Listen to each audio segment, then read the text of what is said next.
자, 안녕하십니까. 저희는 오늘 독립협회와 대한제국에 대해서 배워볼 거고요. 자, 독립협회와 대한제국 수업 본격적으로 들어가기 전에 이 이전에 배웠던 내용 저희가 간단하게 복습하도록 하겠습니다. 자, 저희는 우리래. 우리는 저번 시간에 뭐에 대해서 배웠었냐면 가부개혁에 대해서 배웠어요. 자, 이 가부개혁 같은 경우는 조선 사회가 근대 사회로 변화할 수 있었던 결정적인 계기가 되었다라고 했습니다. 무슨 제도 폐지로 인해서? 그렇죠. 신분제도 폐지로 인해서 조선 사회가 근대 사회로 나아갈 수 있었던 계기가 되었다라는 것 알아두시면 되겠습니다. 자, 이 가부개혁은 1차와 2차로 나뉘어져 있었다라는 것. 그 다음에 의 같은 경우는 조선사회, 아까 계속해서 얘기했듯이 근대사회로 변할 수 있었던 계기, 그 다음에 한계 같은 경우는 우리가 100% 주도하지 않고 일본에 의해서, 일본의 경복궁 점령으로 인해서 실시가 되었기 때문에 일본의 간섭이 어느 정도 있었다라는 것 알아두시면 되겠습니다. 자, 이 갑오개혁 이후에 청일전쟁이 일본의 승리로 인해서 끝이 나게 됩니다. 자, 그래서 청일전쟁 이후에 맺어졌던 조약이 있었죠. 시모노세키 조약이 있었습니다. 자, 이 시모노세키 조약에서 일본은 두 가지를 약속을 받죠. 첫 번째는 조선의 독립보장입니다. 자, 일본이요. 조선 너네 불쌍하니까 조선 독립해라 라는 게 아니죠. 청나라 너네 그만 간섭해라. 조선에서 이제 손 떼라 라고 얘기를 하는 거고요. 그 다음에 두 번째 같은 경우가 요동반도를 확보하는 것이었습니다. 자, 근데 이 요동반도는 러시아가 얼지 않는 항구로서 굉장히 탐을 내던 지리적 위치에 있었다라는 거. 그래서 러시아가 봤을 때, 일본 쟤네 너무 건방진데? 그리고 저 땅 우리가 갖고 싶은데? 라고 얘기를 하는 거죠. 속마음을 갖고 있었죠. 그래서 러시아가 친한 나라 몇 개를 불렀다? 두 개를 불러서 자기까지 포함해서 몇 국 간섭? 그렇죠. 3국 간섭을 해서 일본한테 뭐를 했다? 압박을 줬다라는 거. 그래서 삼국 간섭이 일어나게 됩니다. 자, 이 삼국 간섭으로 인해 가지고 일본이요. 요동반도를 어떻게 하더라? 다시 토해내더라라는 거예요. 자, 이것을 살펴본 명성황후 청나라가 우리나라에 영향력을 못 끼치니까 일본을 견제하기 위한 다른 나라로서 러시아를 찾습니다. 자, 그래서 친러파 양성하고요. 러시아와 친한파. 그러니까 어떻게 됩니까? 일본 입장에서는 저 명성황후 안 되겠네. 쟤를 아예 없애버리자. 그래야지 우리가 조선 정부의 영향력을 확대할 수 있겠다라고 생각을 하는 겁니다. 그래서 일어났습니다. 무슨 사변? 을미사변이 있었다라는 거. 말도 안 되죠. 한 나라의 왕비를 궁궐에서 칼로 시해하고 그 다음에 시체를 불태워가지고 장례식도 옷을 넣어서 했어요. 그래가지고 이 을미사변이 일어나게 되고요. 당연히 거의 공포정치잖아요. 이 을미사변 이후에 일본의 영향력이 굉장히 커지더라라는 것. 그래서 이 을미사변을 계기로 해서 일어났던 개혁, 무슨 개혁? 그렇죠. 을미개혁이 있더라라는 것 알아두시면 되겠습니다. 자, 이 을미개혁 같은 경우는 갑오개혁 다음에 일어났다라는 것. 그 다음에 보시게 되면 이 을미개혁 같은 경우는 보면요. 조선 사회가 어떻게 되더라라는 건 굉장히 커다란 변곡점을 맞이하게 되는데 무슨 병? 단발령입니다. 그래서 신체 발부 수지 부모라고 해가지고 부모님이 주신 신체 어느 것도 자를 수가 없다라고 해서 내 목을 자르는 것과 같다. 당연히 유교 사회니까요. 그래서 이것으로 인해 가지고 을미사변도 가뜩이나 유교에 맞지 않아요. 조선 공모는 우리의 공모다라고 하면서 그 다음에 이런 을미개혁의 단발령 때문에 조선 사회가 폭발하게 됩니다. 그래서 무슨 을미의병이 실현되고 있었다라는 것. 백성들은 을미의병으로 표출합니다. 하지만 여기에서 겁을 먹었던 한 사람이 있었죠. 자, 을미의병으로 인해 가지고 혼란해진 틈을 타서 아라사 공간으로 가게 됩니다. 아라사가 어디라고 그랬습니까? 그렇죠. 러시아였습니다. 그래서 러시아 공사관으로 피신을 한 사건이 있었습니다. 무슨 사건? 악원 파천이었었죠. 그래서 저번 시간에는 이렇게 긴 것들을 했었고요. 여러분들은 이것을 잘 정리하셔서 여러분들의 것으로 만들어야 된다라는 것도 알아두시면 되겠습니다. 우리는 이 악완파천에 맞추어 가지고 오늘 수업의 초점의 시작을 수업 시작에 초점을 맞춰야 됩니다. 말이 잘 나오지 않습니다. 그래서 이 악원파천부터 시작을 하더라라는 것 알아두시면 되겠습니다. 자, 처음에 이것을 제가 독립문의 사진을 꺼내왔는데요. 자, 이 독립문 같은 경우는 이렇게 한글 현판이 있어요. 자, 이것을 누가 썼을까요? 독립협회의 이완용이 있었습니다. 선생님, 그러면 이완용 같은 경우는 그 친일파 이완용인가요? 라고 물어보는 친구들이 있을 텐데 그 친일파 이완용이 맞습니다. 그러면 여러분들이 한번 조사를 해볼 게 있어요. 오늘 나오는 인물들이 있어요. 서재필과 이완용 두 명이 있거든요. 이완용은 여러분들이 잘 알아요. 친일파로 대표적인 을사오적이잖아요. 자, 이완용 같은 경우는 독립협회에 2대 회장까지 맡았어요. 그래가지고 이 사람 같은 경우는 우리나라 독립을 위해 가지고 독립협회에서 막 연설까지 했었거든요. 우리나라 미국처럼 잘 살아야 된다. 저 폴란드 봐라. 제대로 하지 못해가지고 저렇게 다른 나라의 식민지로 살지 않느냐라고 하면서 이렇게 연설까지 했던 사람이 왜 변절했는지, 그 다음에 이 사람의 삶의 가치가 무엇이었는지를 한번 보시면 되겠고요. 그 다음에 서재필이라고 하는 사람들도 있습니다. 서재필은 도대체 어떤 삶을 살았는지, 그 다음에 이 사람들이 삶의 독립을 위해서 싸우다가 그 다음에 왜 변절했는지에 대해서도 한번 보시면 되겠고요. 그 다음에 이 사람들이 과연 뭐를 위해서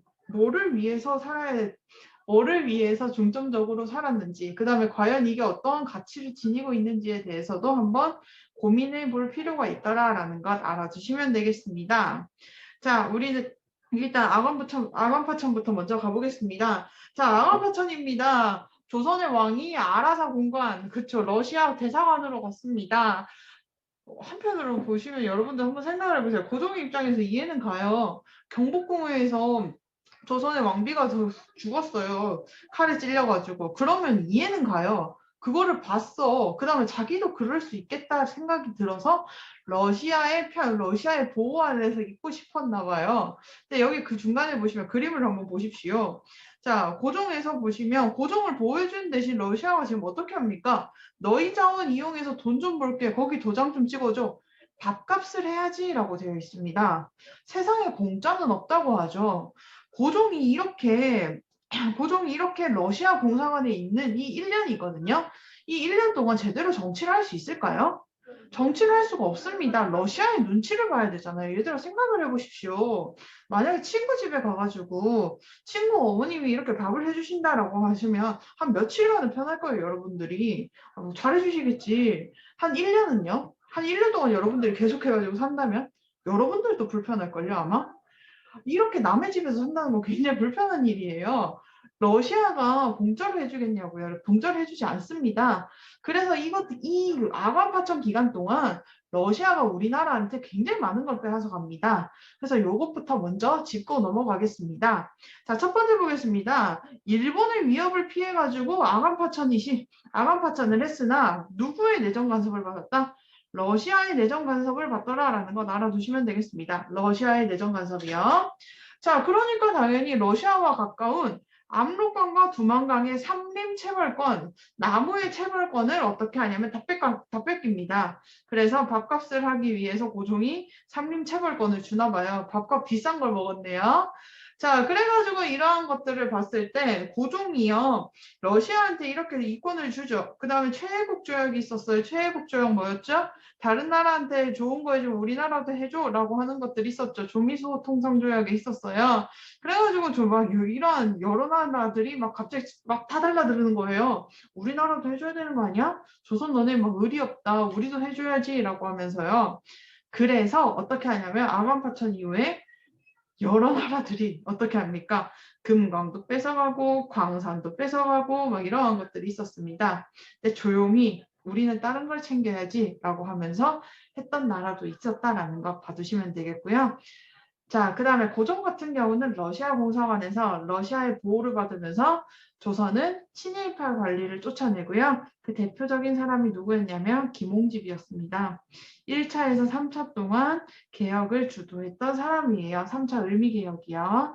그래서 이 김홍집이 다시 돌아오는 길에 자기 이제 개혁에서 친일파 관리를 쫓아냈어요.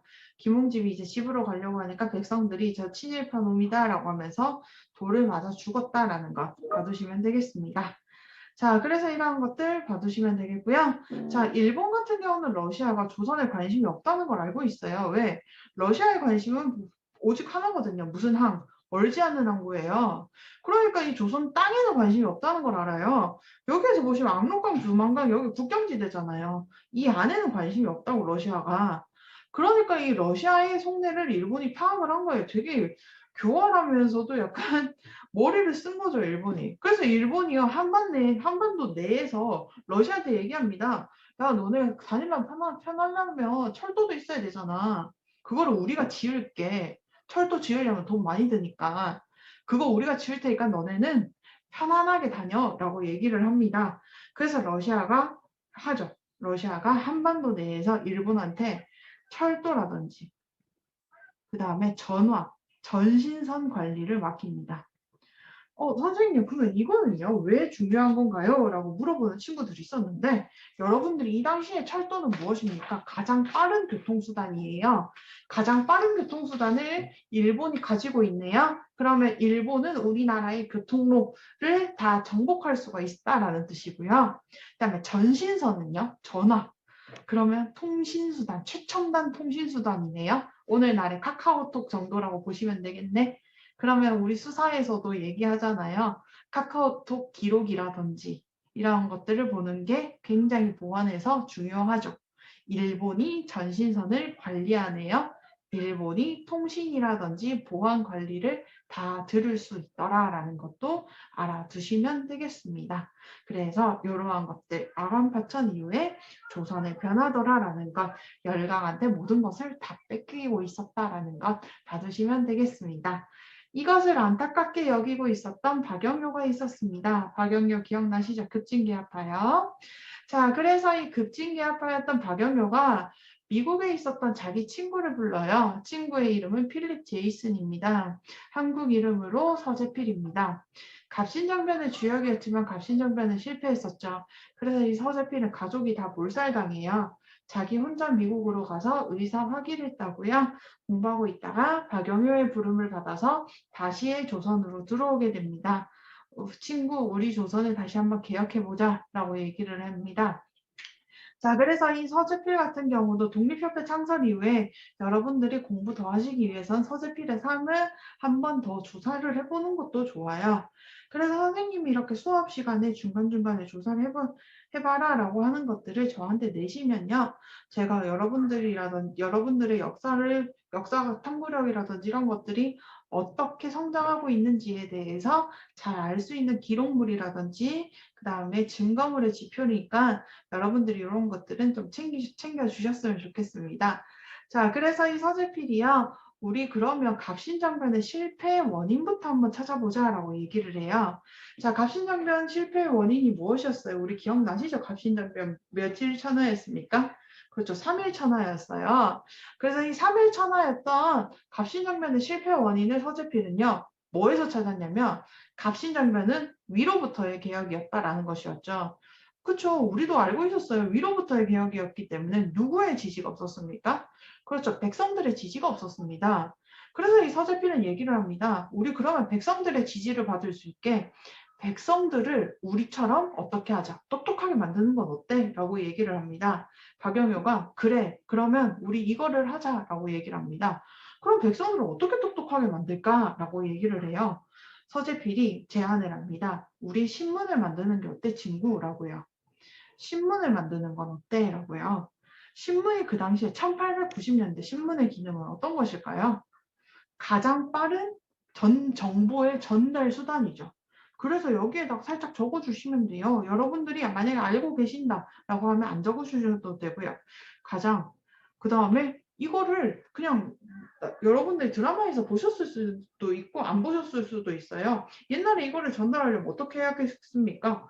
전달하려면 신문 배달하는 소년이 어떻게 해요? 호해요 호해 이러면서 던지는 걸 보실 수 있어요. 그 사람들이 주워서 이거를 읽고 그러면 여러분들이 이거를 가장 쉽고 그 다음에 정보를 빠르게 전파할 수 있는 수단이더라라는 것 알아두시면 되겠습니다. 가장 빠르고 쉽게 정보를 전달하는 수단이다라는 것.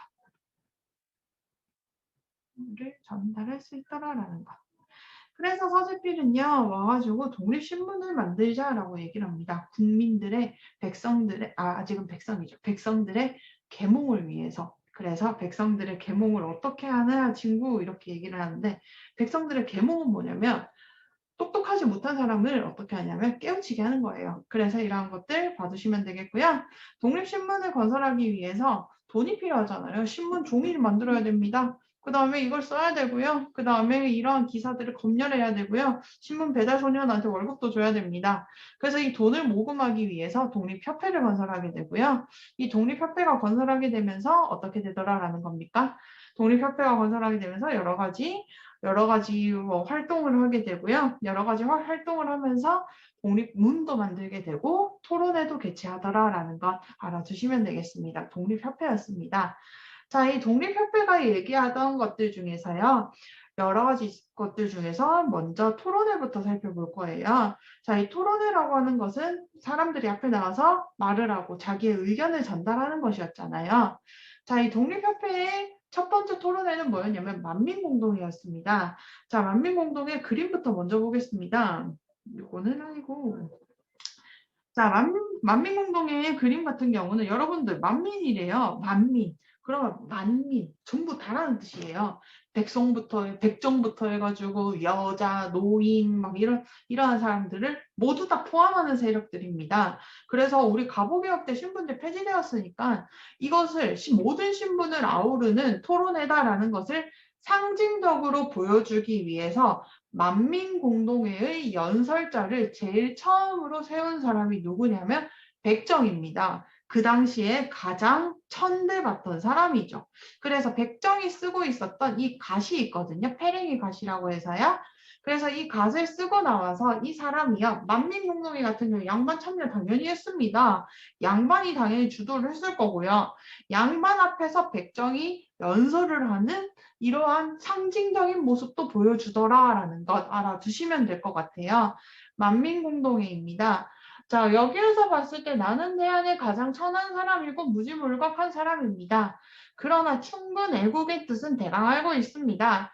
나라를 이롭게 하고 인민을 편하게 하는 하는 길은 관민이 합심한 연후에 가능하다고 생각합니다. 라고 말을 하고 있습니다. 관민이 합심하래요.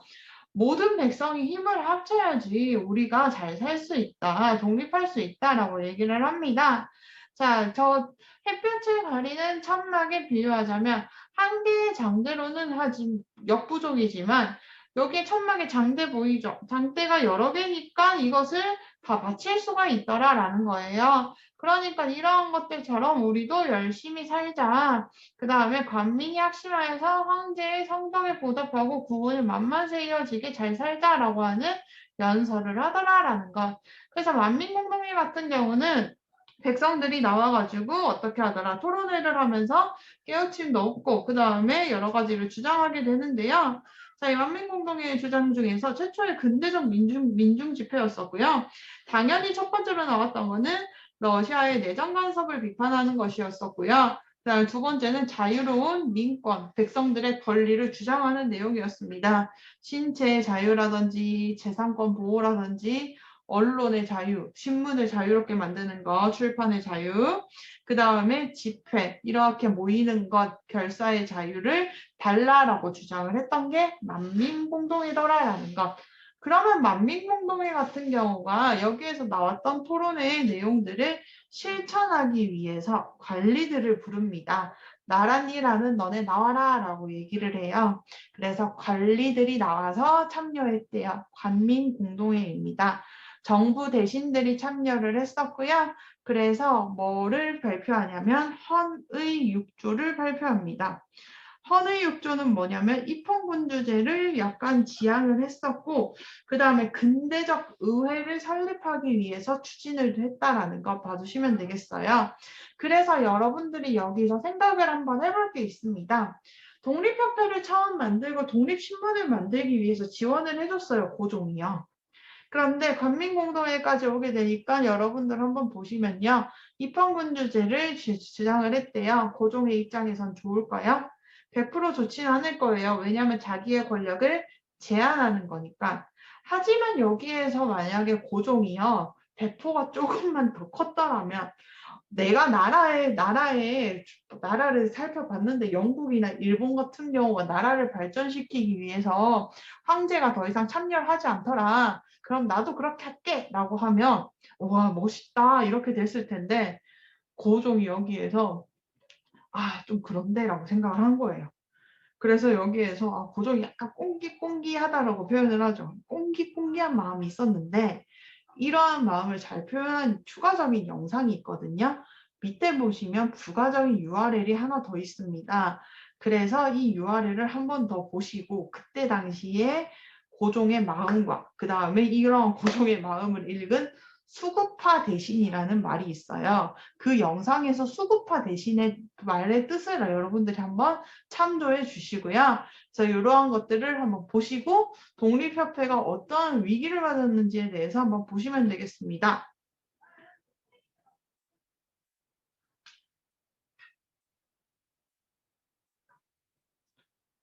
자, 독립협회 해설 보겠습니다. 독립협회 아까 거기에서 보시면 잘 활동 열심히 했었죠. 자, 열강의 이권 침탈도 열심히 했어요. 그래서 아간파천 이후에 러시아에게 주었던 이권을요, 무슨 규정을 앞세워서 최혜국 규정을 앞세운 다른 나라에게도 넘어가면서 열강의 이권 침탈이 굉장히 심해졌다라는 거예요. 그래서 독립협회가 이권 수호 운동도 전개했습니다. 그래서 플러스로 여기에다가 하나 더 적어주시면 되겠습니다. 독립협회 같은 경우는 4번에다가 무슨 수호 운동? 이권 수호 운동도 했다라는 거. 우리 거 그만 뺏어가라 자식들아 이렇게 된 거예요.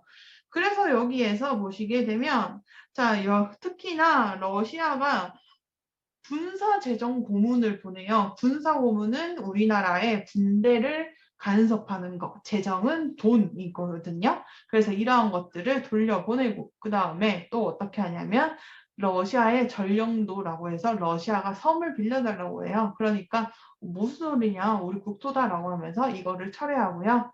그 다음에 프랑스가 광산 채울 걸 달라고 또 그러니까 이것도 저지하더라라는 거. 열심히 활동을 하고 백성들의 사이에서 인기가 많아지니까 위기를 의식을 느낀 대신들이 있었죠. 그래서 원래 대신들 중에서 무슨 파 대신, 수구파 대신들이 있었다라는 거. 그래서 이 사람들이 좀 옛날 사람들이라고 나와 있었죠. 보수 관료의 모함이 있었다라는 거. 수구파라고 적으셔도 되고요. 보수 관료의 모함이 있었습니다. 고종한테 가가지고 쟤네가 입헌군주제를 하려고 하는 거는 너를 모함하기 위해서다. 쟤네 너보고 러시아 공산당 가 있다고 황제 쫓아낼 거라는데 그래서 입헌군주제 한다던데 라고 얘기를 해요. 그래서 고종이 얘기를 합니다. 뭐라고? 말 같지도 않은 소리 하고 있네 라고 하면서 자기의 편이었던 자기가 조금 돈을 주고 사람들을 고용하죠. 무슨 협회? 보부상들로 이루어진 황국협회를 통해 가지고 이러한 독립협회의 활동을 저지하게 되고요. 이러한 독립협회의 활동을 황급협회를 통해서 강제 해산하게 되더라라는 것 알아두시면 되겠습니다. 자, 이 독립협회 같은 경우는 여러 가지를 주장을 했다라는 것. 그래서 백성들을 계몽하기 위해서 처음 만들어졌었고요. 여러 가지 이권을 수호하려고 했었고, 그 다음에 이러한 활동들 가운데에서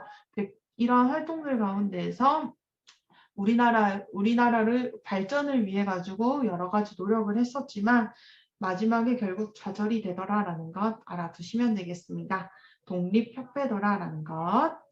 그래서 이 독립협회가 세운 것 중에서 제일 대표적인 게 독립문입니다. 자, 이 독립문 같은 경우도 여기에다가 하나 더 적어주시면 돼요. 4번에다가 이권수호 운동했었고 독립문은 적혀 있으니까 더 안 적겠습니다. 자, 독립문 같은 경우는 이게 뭐냐면 청나라 사신을 맞이하는 문이었는데요. 영은문이라고 해서요.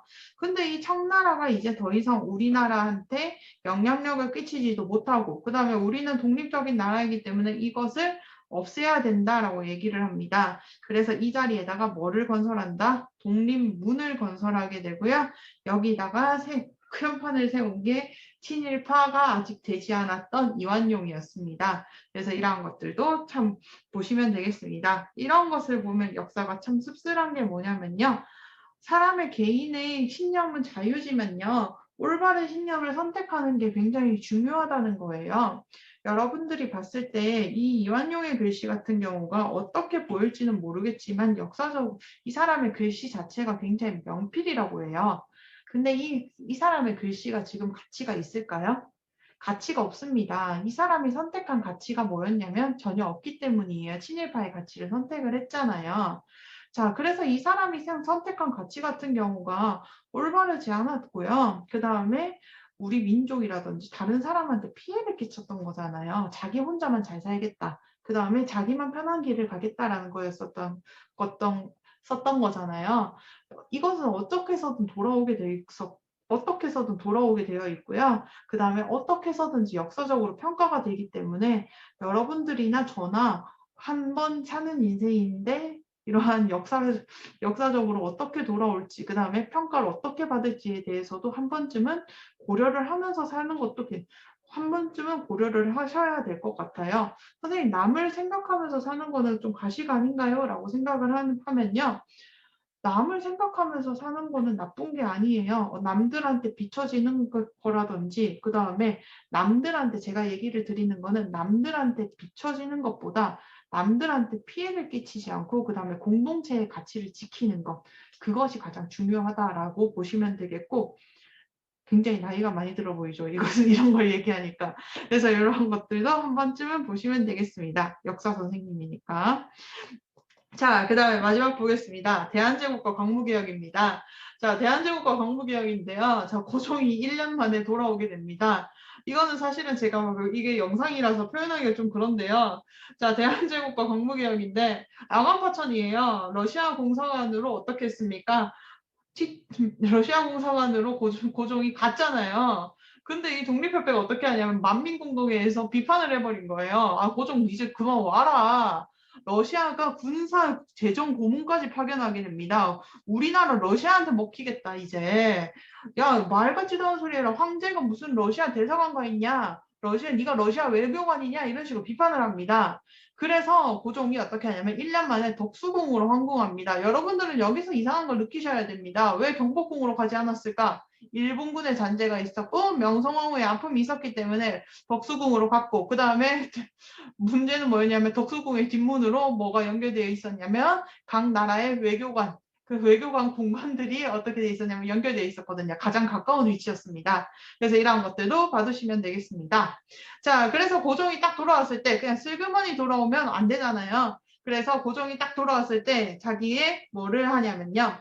자기가 이렇게 돌아왔음을 알려주는 행사라고 하죠. 행사를 펼치게 되는데 자기가 이제 대한제국이라고 하는 황제를 올렸음을 선포를 합니다. 제국입니다. 황제가 선포를 했다라는 것 알아두시면 되겠습니다. 제자에다가 별표 하나 쳐주십시오.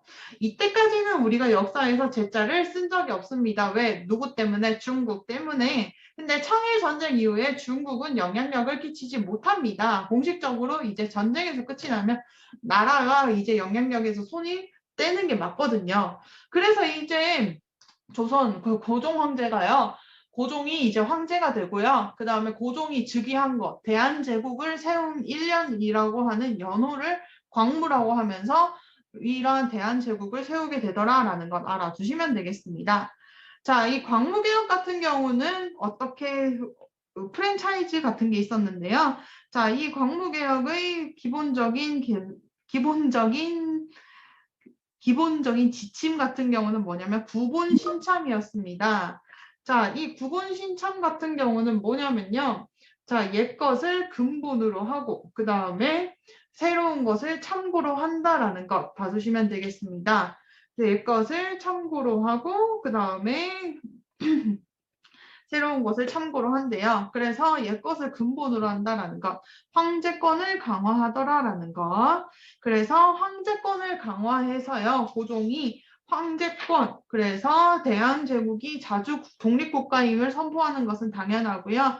황제가 군사권도 가지게 되고, 그 다음에 외교권, 사법권을 가지게 되더라라는 것 알아두시면 되겠습니다. 황제가요. 그래서 이러한 것들 봐두시면 되겠습니다. 시대는 사실 맞지 않죠. 시대는 입헌군주제가 대세였으니까요. 그래서 이러한 것들 보시면 되겠고, 자, 새로운 것을 참고로 한데요. 근대적 토지 소유권이었던 지금으로 따지면 토지부 등본입니다. 우리 면사무소나 면사무소래. 주민센터에 가면요. 주민센터에 가면 내가 토지를 갖고 있으면 그 토지에 대한 문서를 떼다 주잖아요. 그런 토지에 대한 문서를 만들기 시작합니다. 토지 대장이라고 하죠.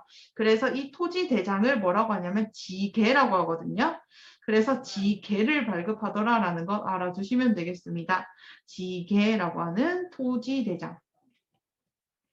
그래서 토지 대장을 발급하더라라는 거. 자, 그 다음에 상공업 진흥책으로는 뭐를 하냐면요. 근대적 회사를 설립합니다. 근대적 회사였던 여러 가지 섬유, 운수, 금융 근대적 회사를 설립하게 되는데 이 근대적 회사의 종류 같은 경우는 여러분들이 참고로만 알아두십시오. 여러 가지 공장이라든지 종이를 제작하는 제지회사, 그 다음에 은행을 만들었다라는 것. 은행 설립까지 참고로 봐두시면 되겠습니다. 자, 그래서 이 대한제국과 광무개혁은 이러한 것들의 내용이 있었다라는 것 봐두시면 되겠고요. 자, 황구당과 황궁을 통해 가지고 고종황제의 권력이라든지 이러한 것을 보시면 되겠고 이것은 무슨 본? 옛것을 근본으로 하는 구본이었고요. 그 다음에 이러한 전신선이라든지 근대적 회사라든지 이러한 것들 같은 경우는 이러한 것들 개혁을 통해 가지고 대한제국이 발전했음을 보여준다라는 것. 그래서 새로운 것을 참고로 하네요. 신참이더라라는 것 봐주시면 되겠습니다. 자, 광무개혁의 의의와 한계를 보겠습니다. 의의 같은 경우는 황제가 군사권 가지고 있었죠. 그래서 국방력을 강화하고요. 아까 그 제지회사라든지 은행이라든지 이러한 것들을 만들게 되면서 근대 사업을 어느 정도 성장을 시키더라라는 것. 한계점은 무엇이었습니까? 지배층이 바뀌지 않았잖아요. 고종황제 그대로였고요. 고종황제가 데리고 다니던 사람도 그대로였기 때문에 개혁에 소극적이었습니다. 왜? 개혁을 너무 많이 받아들이면 자기네들도 바뀔 수 있기 때문에 그래서 지배층들이 어떻게 되더라라는 것. 보수적 성향을 띠고 있었다라는 것. 보수적 성향.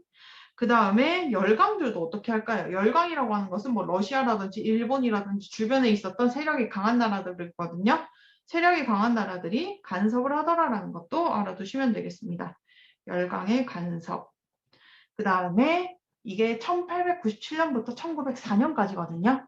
그래서 이게 1904년에 무슨 전쟁이 시작이 되면서 끝이 나냐면 러일 전쟁이 시작이 되면서 끝이 나게 돼요. 왜냐하면 일본과 러시아가 전쟁을 하게 되면서 우리나라가 더 이상은 개혁을 할 수가 없는 상황에 이르렀다라는 것 봐주시면 되겠습니다. 그래서 독립협회와 대한제국 같은 경우는 마지막 불꽃이라고 보시면 돼요. 조선 사회가 일본의 지배에 받지 않을 수 있었던 마지막 발버둥. 그 다음에 마지막 개혁이라고 보시면 되겠고요. 이러한 개혁들의 내용을 잘 살펴보시고 그 다음에 이 개혁들이 왜 실패했는지 그 다음에 우리가 어떤 가치를 가지고 살아야 되는지도 한 번쯤은 생각해 보셨으면 좋겠습니다. 수업 듣느라 수고 많이 하셨고요. 오늘 아마 수업 내용이 좀 많았을 것 같아요. 여러분들이 조금만 더 힘내셨으면 좋겠고요. 그다음에 수업 시간에 필기 좀 열심히 하셨으면 좋겠고 오늘은 PDF 잘 올려놓을 테니까 열심히 하시길 바라겠습니다. 그럼 안녕.